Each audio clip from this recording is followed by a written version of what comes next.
Assalamualaikum warahmatullahi wabarakatuh. Di sini kita akan membahas soal UAS Kimia Dasar 2. Kita masuk ke soal yang pertama, yaitu tentang kesetimbangan asam basa. Asam sianat HOCN merupakan asam yang sangat ekstrim, senyawanya tak stabil.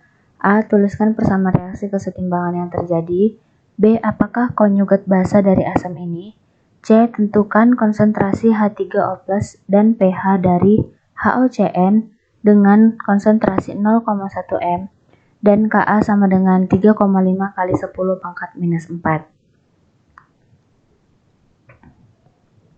Yang A, persama reaksi kesetimbangan yang terjadi adalah HOCN direaksikan dengan H2O atau air akan setimbang menghasilkan H3O+ ditambah OCN-. Jadi persama reaksi kesetimbangannya seperti ini. Untuk yang B, kita akan mencari basa konjugasinya. HOCN ditambah H2O akan menghasilkan H3O+ ditambah OCN-. HOCN di sini merupakan asam yang akan menghasilkan OCN-. Karena HOCN ini adalah asam, OCN- ini merupakan basa konjugasinya. Maka basa konjugasi dari HOCN adalah OCN-. Yang C, konsentrasi HOCN sama dengan 0,1 m. Tetapan ionisasi asamnya adalah 3,5 kali 10⁻⁴. Maka berapakah konsentrasi H3O+? Maka untuk mencari konsentrasi H3O+ ini kita dapat mencarinya dengan menggunakan konsentrasi H+. Dengan rumus konsentrasi H+ sama dengan akar Ka dikali M. M di sini adalah konsentrasi larutannya. Maka konsentrasi H+ sama dengan akar 3,5 kali 10⁻⁴ dikalikan dengan 0,1. Maka didapat hasilnya 5,92 dikali 10⁻⁻3. Setelah kita mendapatkan konsentrasi dari H+ ini, kita akan mencari nilai pH-nya dengan rumus pH sama dengan min log konsentrasi H+, maka min log konsentrasi H+-nya tadi adalah 5,92 dikali 10⁻⁻3, maka hasilnya 3 dikurang log 5,92.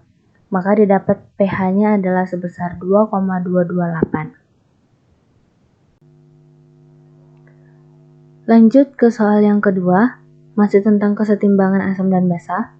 Ahli kimia mentitrasi 20 ml larutan HBRO dengan konsentrasi 0,2 m dan tetapan ionisasi asamnya adalah 2,3 dikali 10⁻⁹ dengan NaOH 0,1 m.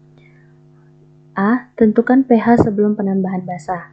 B. Tentukan pH setelah ditambahkan 24 ml basa. C. Tentukan volume NaOH yang ditambahkan pada titik ekivalen. Untuk yang A, untuk mencari pH dari larutan HBRO ini, kita akan mencari terlebih dahulu konsentrasi H+-nya. Konsentrasi H+ sama dengan akar Ka dikali Ma, sama dengan akar 2,3 dikali 10⁻⁹ dikali 0,2, maka didapatkan hasil konsentrasi H+ sama dengan 3,04 dikali 10⁻⁵. Setelah itu kita akan mencari nilai pH-nya. pH sama dengan min log konsentrasi H+. pH sama dengan min log 3,04 dikali 10⁻⁵ sama dengan 5 dikurang log 3,04. Maka didapat hasilnya adalah 4,517. Lanjut ke yang B. Jika ditambahkan 24 ml NaOH, maka berapa pH larutan tersebut? Nah, untuk itu pertama-tama kita akan mencari mol dari HBRO dan juga mol dari NaOH dengan rumus mol HBRO sama dengan M dikali V. M di sini adalah konsentrasi dan V adalah volume. Maka sama dengan 0,2 dikali 20 sama dengan 4 milimol. Mol NaOH sama dengan M dikali V sama dengan 0,1 dikali 24. Maka hasilnya adalah 2,4 milimol. Maka akan diperoleh HBRO ditambah NaOH akan menghasilkan NaBRO ditambah H2O. Mula-mula HBRO sebanyak 4 milimol, NaOH sebanyak 2,4 milimol. Lalu HBRO bereaksi sebesar 2,4 milimol, NaOH juga bereaksi sebanyak 2,4 milimol, dan dihasilkan NaBRO sebanyak 2,4 milimol. Setelah reaksi itu terjadi, didapatkan pula sisa HBRO 1,6 milimol dan juga NaBRO 2,4 milimol. Dari reaksi tersebut bersisa 1,6 milimol HBRO dan 2,4 milimol NaBRO yang merupakan penyangga asam. Maka kita akan mencari konsentrasi H+-nya dengan rumus Ka dikali mol asam sisa per mol garam. Nah, konsentrasi H+ sama dengan 2,3 kali 10 pangkat minus 9 dikali 1,6 milimol per 2,4 milimol. Kita kalikan, maka didapatkan hasil konsentrasi H+ sama dengan 1,541 dikali 10 pangkat minus 9 M. Setelah kita dapatkan konsentrasinya tadi, kita akan mencari nilai pH-nya dengan rumus pH sama dengan min log konsentrasi H+. pH sama dengan min log 1,541 dikali 10 pangkat minus 9 sama dengan 9 dikurang log 1,541. Maka didapatkan pH-nya sebesar 8,812. Untuk soal yang C, kita disuruh menentukan berapa volume NaOH yang harus ditambahkan agar zat tersebut mencapai titik ekuivalennya.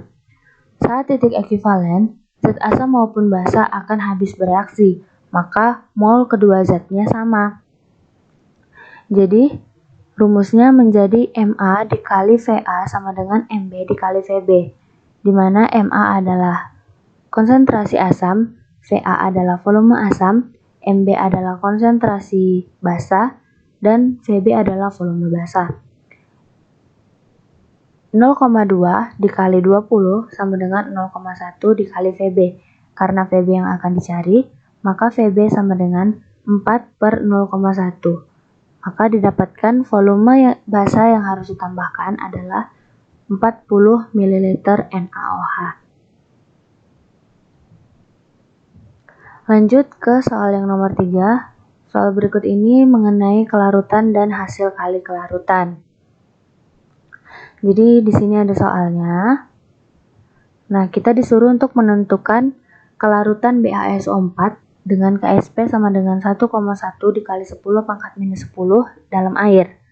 Nah, yang untuk B, tentukan kelarutan BaSO4 dengan Ksp sama dengan 1,1 dikali 10 pangkat minus 10 dalam larutan NaSO4 0,1 M. Maka untuk yang A, kelarutan BaSO4 dengan Ksp 1,1 dikali 10 pangkat minus 10 dalam air. Reaksi BaSO4-nya yaitu BaSO4 setimbang menghasilkan Ba2+ ditambah SO2-. Nah, di sini kelarutan BaSO4-nya kita misalkan adalah S. Kelarutannya kita misalkan S. Nah, didapatkan SO4 2- yaitu kelarutannya S mol per liter. Maka kita masukkan ke rumus Ksp BaSO4 sama dengan konsentrasi Ba2+ dikali konsentrasi SO4 2-. KSP BaSO4-nya adalah 1,1 dikali 10 pangkat minus 10. Kita letakkan di sini sama dengan Ba2 plus dengan konsentrasi SO4 2- itu S mol per liter dan S mol per liter sama dengan S dikali S. Maka didapatkan 1,1 dikali 10 pangkat min 10 sama dengan S kuadrat. Maka S ataupun kelarutannya sama dengan akar 1,1 kali 10 pangkat min 10. Maka didapatkan hasil kelarutannya sama dengan 1,05 dikali 10 pangkat minus 5. Untuk yang B, yang ditanya adalah kelarutan BaSO4 dalam larutan Na2SO4 0,1 m. Maka kita lihat dulu berapa sih kelarutan SO4 2- di dalam Na2SO4 ini. Dengan cara kita tuliskan reaksinya, yaitu Na2SO4 setimbang menghasilkan 2Na plus ditambah SO4 2-. Nah, lalu di sini diketahui Na2SO4 itu 0,1 m. Nah, di sini koefisien Na plusnya itu adalah 2, berarti 2 per 1 koefisien Na per koefisien Na2SO4 dikali 0,1 ini. Hasilnya 0,2. Nah, untuk yang SO4 2- ini koefisiennya 1 per 1 dikali 0,1 didapatkan hasil 0,1. Jadi kelarutan SO4 2-nya adalah 0,1 m. Nah, kita masukkan ke rumus. KSP BaSO4 sama dengan konsentrasi Ba2 plus dikalikan dengan konsentrasi SO4 2-. KSP-nya tadi adalah 1,1 kali 10 pangkat min 10 sama dengan Ba2 plusnya ini tadi kan S, masih belum diketahui. Nah, terus kita masukkan nilai kelarutan SO4 2-nya yaitu 0,1.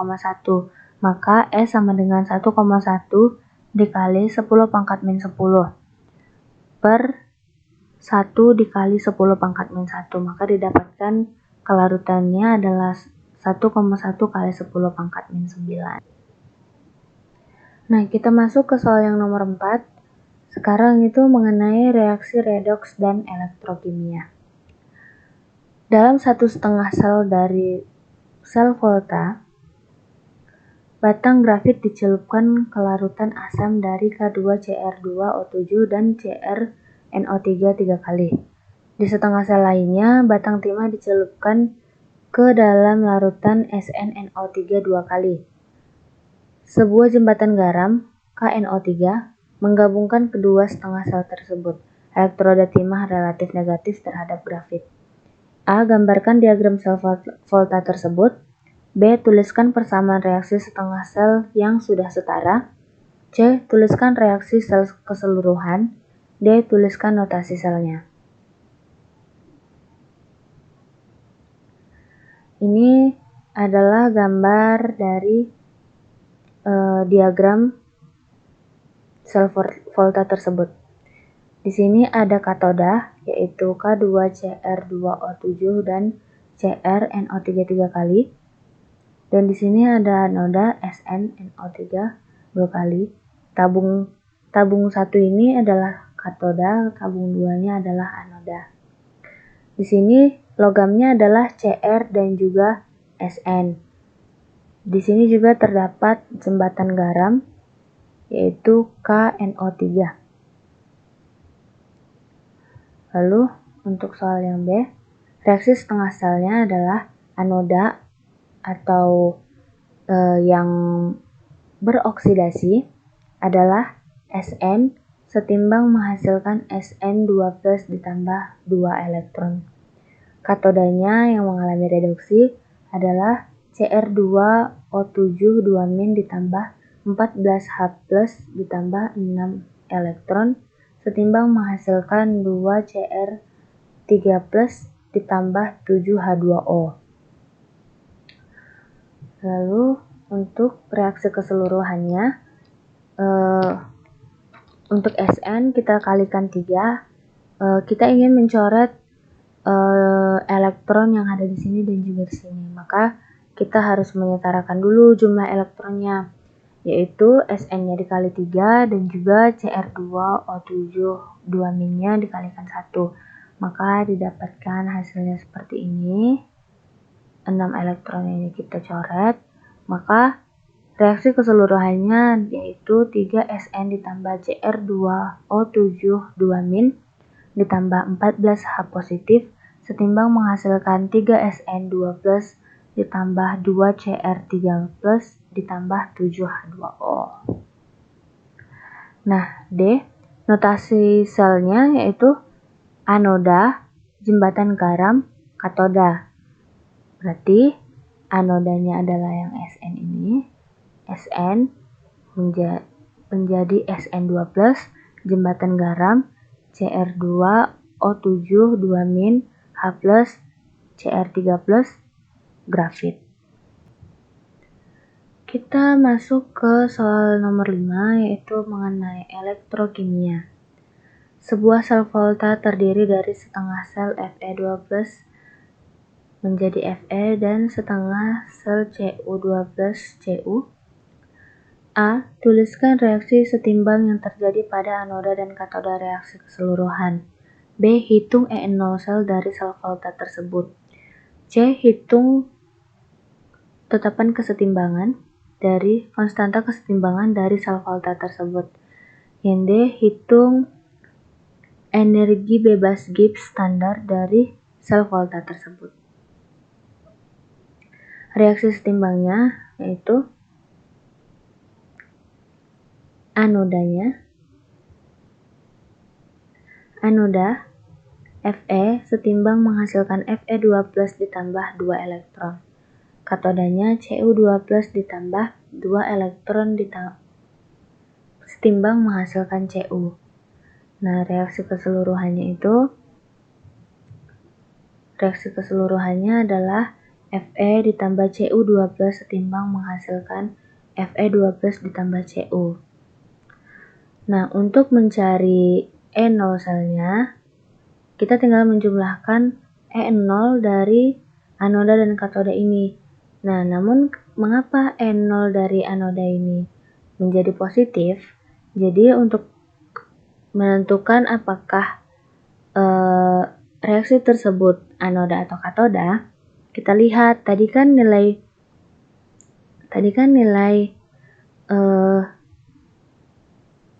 Fe2+ Fe ini kan E0-nya itu minus 0,44 volt. Nah, ini tuh lebih rendah daripada si E0-nya Cu. Maka itu yang menjadi anoda. Jadi reaksinya itu kita balik menjadi Fe setimbang menghasilkan Fe2+ ditambah 2 elektron. Nah, E0-nya juga kita balik menjadi, kita kalikan dengan negatif menjadi positif, yaitu 0,44 volt. Maka didapat E0 selnya adalah 0,59 volt. Untuk yang C, kita mencari nilai konstanta kesetimbangan K-nya. Di sini ada 2 rumus. Nah, dari 2 rumus ini kita sederhanakan akan menghasilkan rumus E0 sel sama dengan 0,0592 volt per N. N di sini adalah molnya, dikalikan log K. Maka E0 selnya tadi 0,59 volt. 0,59 volt sama dengan 0,0592 volt per N. N-nya berapa? N-nya 2, karena saat bereaksi dia menghasilkan 2 mol. Maka per 2 mol dikali log K. Log K sama dengan 0,59 volt per 0,0592 volt dikali 2 mol. Maka didapatkan nilai K sama dengan 8,56 kali 10 pangkat 19.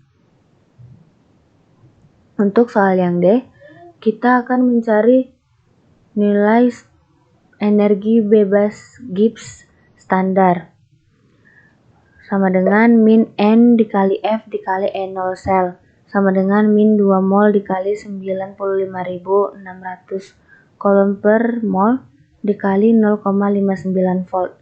Maka didapatkan hasilnya adalah minus 113 kJ. Nilai energi bebas Gibbs standarnya bernilai negatif. Ini menunjukkan bahwa pada kondisi keadaan standar pada 25 derajat Celcius, dia bereaksi secara spontan. Kita masuk ke soal nomor 6, yaitu mengenai kimia inti. Sejumlah besar nikel dan besi membentuk inti bumi, dan nikel 58 adalah nuklida yang sangat stabil. A. Apa yang dimaksud dengan defek massa? Apa hubungan defek massa dengan kestabilan inti? B. Hitung energi pengikat inti per nukleon dari 58 Ni dengan massa atom sama dengan 57,935346 SMA. Nah, A. Defek massa merupakan selisih antara massa nukleon dengan massa inti. Jadi, inti atom itu tersusun dari proton dan neutron. Massa inti seharusnya tepat sama dengan massa nukleon. Namun, pada kenyataannya tidaklah demikian. Massa inti selalu lebih kecil daripada massa nukleon. Defek massa sebuah atom digunakan sebagai energi untuk mengikat nukleon-nukleon dalam inti yang disebut energi ikat. Energi ikat inilah yang membuat inti menjadi stabil. Nah, semakin besar energi ikat per nukleon, maka semakin stabil inti tersebut. B. Kita akan mencari energi ikat per nukleon dengan rumus defek massa dikali 931,5 mega elektron volt per SMA per jumlah nukleonnya. Nah, diketahui Ni, massa atomnya adalah 57,93935346 SMA. Ni 58 itu memiliki nomor massa 58, nomor massanya. Nomor atomnya sama dengan proton sama dengan 28, bisa dilihat di tabel periodik. Nah, untuk neutronnya sama dengan nomor massa dikurang proton, nomor massanya 58, protonnya 28, maka neutronnya 30. Lalu kita akan mencari massa nukleon 58Ni dengan rumus massa nukleon sama dengan massa proton ditambah massa neutron. Nah, untuk mengetahui massa proton dan massa neutronnya, kita itu harus tahu massa proton standar itu berapa, yaitu 1,00727 SMA, dan massa neutron adalah 1,00866. Jadi ini tuh massa satu proton dan massa satu neutronnya. Nah, nukleon ini memiliki 28 proton dan juga 30 neutron. Maka 28 proton sama dengan 28 dikali 1,00727 SMA sama dengan 28,230356 SMA. 30 neutron sama dengan 30 dikali 1,00866 SMA sama dengan 30,2598 SMA. Maka kita masukkan ke rumusnya. Massa nukleon sama dengan massa proton ditambah massa neutron. Nah, maka 28 ditambah 28,230356 SMA ini ditambahkan dengan 30,2598 SMA. Hasilnya adalah 58,490156 SMA.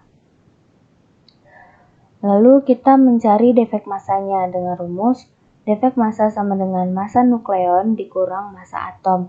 Massa nukleonnya tadi ini dan massa atomnya adalah ini.